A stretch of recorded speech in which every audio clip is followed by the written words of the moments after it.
नमस्कार दोस्तों, राम मंदिर चढ़ावा चोरी में हर दिन एक से बढ़कर एक खुलासा हो रही है। जैसे जैसे पूछताछ आगे बढ़ रही है, वैसे वैसे ये मामला केवल चोरी का नहीं बल्कि एक सुनियोजित साजिश का रूप लेता हुआ दिखाई दे रहा है। अब तक पुलिस करीब 79,85,000 रूपए नगद, 1121 अमेरिकी डॉलर और सोने चांदी के आभूषण बरामद कर चुकी है। इस मामले में सभी 8 आरोपियों को गिरफ्तार किया जा चुका है। मुख्य आरोपी अविनाश शुक्ला से करीब 2 घंटे तक पूछताछ चली, जिसमें पुलिस को कई अहम जानकारियां मिली। पुलिस सूत्रों के अनुसार आरोपियों ने पहले राम मंदिर के दान गणना केंद्र की पूरी व्यवस्था को बारीकी से समझा। किस समय पैसे गिने जाते हैं, किस कर्मचारी की ड्यूटी कब होती है, सीसीटीवी कैमरे किस दिशा में लगे हैं, कौन से हिस्से कैमरे की सीधी निगरानी में नहीं है और किन रास्तों से बिना शक पैदा किए अंदर बाहर जाया जा सकता है। इन सभी बातों का पहले अध्ययन किया गया। आरोपियों ने किसी एक दिन या एक बार में बड़ी रकम निकालने की कोशिश के जगह छोटी छोटी रकम निकालकर लंबे समय तक चोरी करने का प्लान बनाया, ताकि किसी को तुरंत संदेह न हो। पुलिस का दावा है कि जब दान की गिनती चलती थी तब एक आरोपी नकदी निकालता था, जबकि दूसरे आरोपी उसके चारों ओर इस तरह खड़े हो जाते थे कि सीसीटीवी कैमरे की सीधी नजर उस तक न पहुँच पाए। जांच एजेंसियां इसे ह्यूमन शील्ड की रणनीति बता रही है। इस दौरान निकाली गई नकदी को तुरंत बाहर नहीं ले जाया जाता था। पूछताछ में सामने आए दावों के अनुसार पहले उसे मंदिर परिसर के भीतर बने शौचालय में छिपाया जाता, बाद में जब मौका मिलता तो उसे थोड़ी थोड़ी मात्रा में बाहर निकाला जाता था, ताकि सुरक्षा कर्मियों को किसी तरह का संदेह न हो। इन खुलासों के बाद पुलिस अब पूरे घटनाक्रम का सीन रिक्रिएशन कर रही है। जांच टीम में समझने की कोशिश कर रही है कि आखिर कथित रूप से नकदी को किस रास्ते से ले जाया गया और क्या उस दौरान सुरक्षा व्यवस्था में कोई बड़ी चूक हुई थी। इसके साथ ही शौचालय की साफ सफाई और रख रखाव से जुड़े कर्मचारियों से भी पूछताछ की जा रही है कि क्या उन्होंने कभी वहां कोई संदिग्ध गतिविधि या नोटों से भरे पैकेट देखे थे। पूछताछ में एक और ऐसा खुलासा हुआ जिसने जांच को बिल्कुल नई दिशा दे डाली। मामला अब सिर्फ चोरी तक सीमित नहीं रहा, बल्कि दान गणना कक्ष की सुरक्षा व्यवस्था और उसकी चाबी तक पहुंच पर भी गंभीर सवाल उठने लगे हैं। मुख्य आरोपी अविनाश शुक्ला ने पूछताछ के दौरान दावा किया कि राम मंदिर के दान गणना कक्ष की 2 चाबियां थी। इनमें से एक चाबी बैंक अधिकारियों के पास रहती थी जो दान की गिनती की निगरानी करते थे, लेकिन दूसरी चाबी सह आरोपी रमाशंकर यादव और टिन्नू के पास होने की बात सामने आई। यही से जांच एजेंसियों के सामने सबसे बड़ा सवाल खड़ा हुआ। अगर टिन्नू यादव का काम सीधे तौर पर नकदी गिनने का नहीं था, तो फिर उसके पास काउंटिंग रूम की चाबी कैसे पहुंची? क्या उसे अधिकृत रूप से जिम्मेदारी दी गई थी या फिर किसी स्तर पर नियमों की अनदेखी हुई? पुलिस अब इसी पहलू की गहराई से जांच कर रही है। फिलहाल टिन्नू यादव न्यायिक हिरासत में है। पुलिस उससे दोबारा पूछताछ कर इस दावे की पुष्टि करने की तैयारी कर रही है कि चाबी तक उसकी पहुंच के कारण उसे काउंटिंग रूम में अनधिकृत प्रवेश मिलता था या फिर नहीं। इसी बीच जांच का दायरा केवल चोरी तक सीमित नहीं रहा। अब पुलिस यह भी पता लगा रही है कि कथित तौर पर चोरी किए गए पैसों का इस्तेमाल कहां-कहां किया गया। जांच एजेंसियों को शक है कि इस रकम का कुछ हिस्सा जमीन खरीदने, हॉस्टल बनाने और आवासीय संपत्तियां खरीदने में लगाया गया हो सकता है। इसी वजह से आरोपियों के बैंक खातों, लेन देन और संपत्ति के दस्तावेजों के विस्तार से जाँच की जा रही है। पुलिस यह मिलान कर रही है कि जिन लोगों के पास लाखों रुपए नगद और संपत्तियां मिली हैं, क्या उनकी घोषित आय इतनी थी कि वे वैध तरीके से इतनी संपत्ति बना सकते थे। अगर आय और संपत्ति में बड़ा अंतर मिलता है तो जांच और गंभीर हो सकती है। अब बात करते हैं अब तक हुई बरामदगी की। पुलिस के अनुसार इस मामले में अब तक कुल 79,85,000 रूपए नगद, 1121 अमेरिकी डॉलर, 2 सोने की चेन, 1 सोने की अंगूठी और चांदी के आभूषण बरामद किए जा चुके हैं। सबसे बड़ी बरामदगी मुख्य आरोपी अविनाश शुक्ला के पास से हुई। उसके यहाँ से 20,39,000 रूपए नगद, 1121 अमेरिकी डॉलर, 2 सोने की चेन, 1 सोने की अंगूठी और एक चांदी की वस्तु बरामद होने का दावा किया गया है। इसके अलावा करुणेश पांडे के यहाँ से 18,07,000 रूपए, अनुकल्प मिश्रा के यहाँ से 16,82,000 रूपए, लौह कुश मिश्रा के यहाँ से 14,25,000 रूपए, रमाशंकर मिश्रा के यहाँ से 7,32,000 रूपए, मनीष यादव के यहाँ से 2 लाख रुपए, रमाशंकर यादव और टिन्नू के यहाँ से 1 लाख रुपए नगद बरामद होने की जानकारी पुलिस ने दी है। इन बरामदियों के बाद पुलिस ने आरोपियों के गांव और घरों में दोबारा तलाशी अभियान शुरू किया। बुधवार को अयोध्या पुलिस की टीम गिरफ्तार आरोपी लौह कुश मिश्रा के रुदौली क्षेत्र स्थित पैतृक घर पहुंची। पुलिस ने केवल घर की ही नहीं बल्कि परिसर में रखे भूसे के ढेर और उपलों तक की तलाशी ली। जांच अधिकारियों का मानना था कि संभव है नकदी या कोई अन्य महत्वपूर्ण सबूत वहां छिपाया गया हो।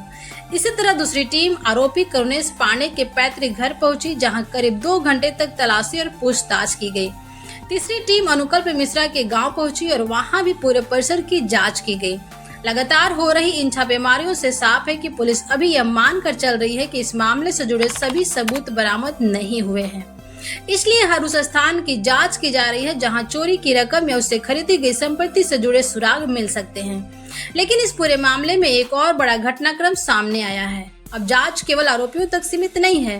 एसआईटी की जांच, ट्रस्ट की भूमिका, चंपत राय की प्रतिक्रिया, गोविंद देवगिरी से संभावित पूछताछ, बुलडोजर कार्रवाई और गैंगस्टर एक्ट की तैयारी ने इस मामले को नया मोड़ दे दिया है।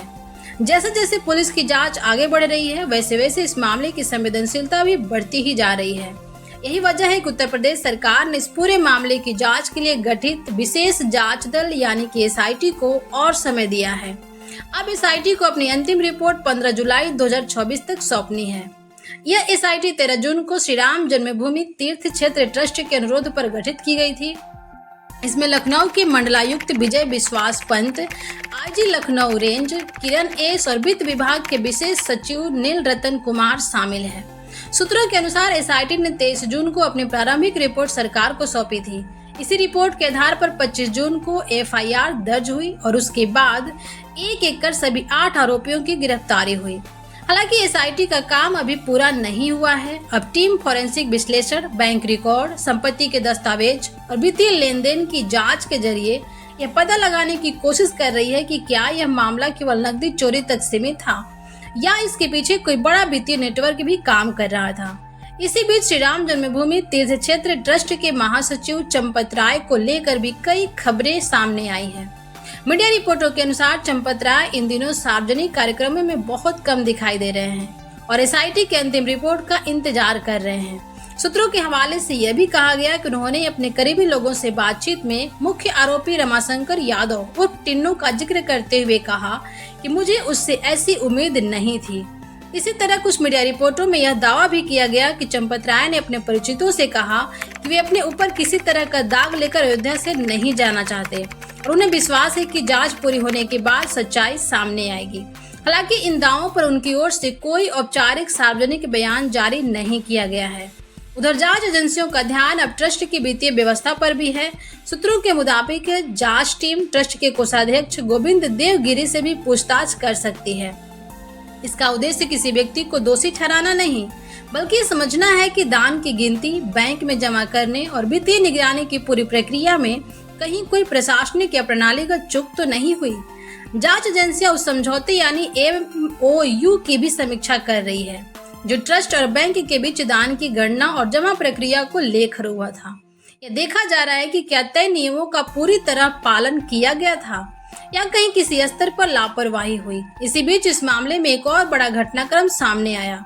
मीडिया रिपोर्टों के अनुसार ट्रस्ट के महासचिव चंपत राय और ट्रस्टी डॉक्टर अनिल मिश्र ने अपने पद से इस्तीफा दे दिया है।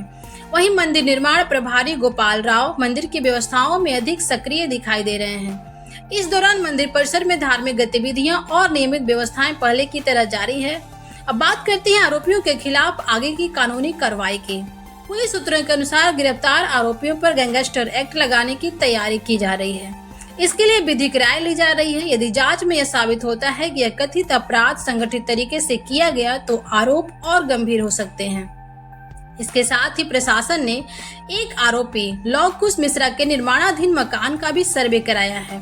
अयोध्या विकास प्राधिकरण की टीम ने मौके पर पहुंचकर निर्माण संबंधी दस्तावेजों की जांच की है। यदि निर्माण में किसी प्रकार का नियम उल्लंघन पाया जाता है तो आगे की कार्रवाई की जा सकती है। हालांकि फिलहाल अंतिम निर्णय संबंधित जांच और कानूनी प्रक्रिया के बाद ही होगा। लगातार हो रही छापेमारी से यह भी संकेत मिलता है कि जांच एजेंसियां अभी इस मामले को पूरी तरह खुला मान रही है। पुलिस आरोपियों के पैतृक घरों, हाल में खरीदी गई संपत्तियों और आय के स्रोतों की जांच कर रही है ताकि स्पष्ट हो सके कि कथित चोरी की रकम का इस्तेमाल आखिर कहां हुआ। फिलहाल इस पूरे मामले में 3 बातें सबसे महत्वपूर्ण है। पहली, सभी 8 आरोपी गिरफ्तार हो चुके हैं। दूसरी, करीब 80 लाख रुपए नकद विदेशी मुद्रा और आभूषण बरामद किए जाने का पुलिस दावा कर चुकी है। और तीसरी, एसआईटी की अंतिम रिपोर्ट अभी आना बाकी है। इसी रिपोर्ट के बाद यह और स्पष्ट होगा कि इस पूरे मामले में किसकी क्या जिम्मेदारी बनती है, सुरक्षा व्यवस्था में कहां चूक हुई और क्या किसी अन्य व्यक्ति की भूमिका भी सामने आती है।